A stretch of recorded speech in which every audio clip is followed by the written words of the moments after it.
السياسي اليوم اللي قاعد نشوفه في الحالة السياسية في مجلس الأمة يتبين لنا أن مجلس الأمة ابتعد كل البعد عن قضايا الشعب وقضايا الأمة، وأصبح مجلس الأمة هو بمثابة بدل يكون سلطة تشريعية أصبح سلطة تفويضية للحكومة تصول وتجول كما تشاء ودون رقابة ودون حتى ممارسة نيابية حقيقية. للعلم أخوي الفاضل أن جميع البرلمانات في العالم دليلك على الكلام؟ اتفضل. يعني قاعد تتكلم على سلطة تفويضية وأنت قلت أيضا نعم. في تغريداتك في تويتر. نعم، السلطة التفويضية لنعلم جميعا أن أساس البرلمانات في العالم قائمة على أمرين رئيسيين: الرقابة والتشريع.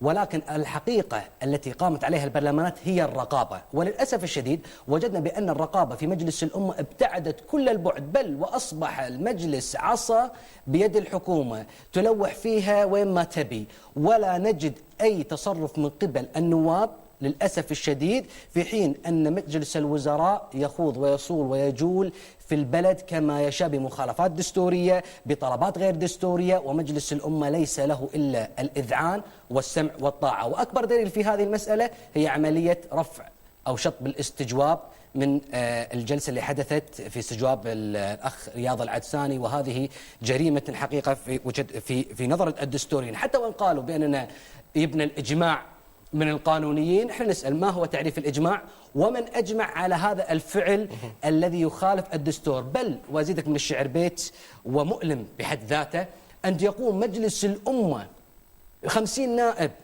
يصيحون بالرد على أناس خارج البرلمان، أناس كانوا بالأصل في السابق زملاء لهم أو نواب سابقين، يردون عليهم كأن همنا الوحيد في الكويت الرد على بعض السياسيين خارج البرلمان.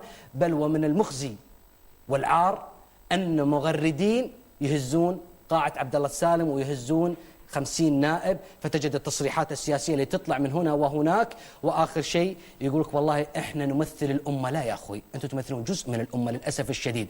مجلس الأمة اهتز لقضية مغرد أرعدهم، وللأسف الشديد نجدهم يصرحون ويتكلمون مع مغردين. المغرد اللي اهتز بالمجلس كثير. اقرأ التغريدات يا أخي الفاضل، اقرأ التغريدات دون أن نحدد اسم المغرد حتى لا تكون يعني على قولتهم نسوي له دعاية ولا يقولون أنت محسوب عليه. ولا تتكلم على التغريدة اللي كان فيها سب للمجلس الأمة وصار عليها ردود أفعال.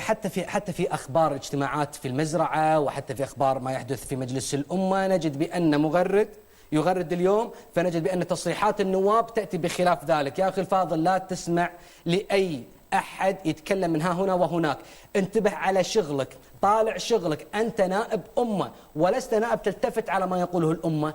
للأسف مجلس الأمة انحرف عن مساره الحقيقي، وأصبح مساره هو ما يقوله رئيس الوزراء وما يقوله مجلس الوزراء من أخبار من تعليمات يقومون بتنفيذها. وقد قلت من قبل في هذه المقابلة بأنهم يتجهون حسب ما يؤمر لهم.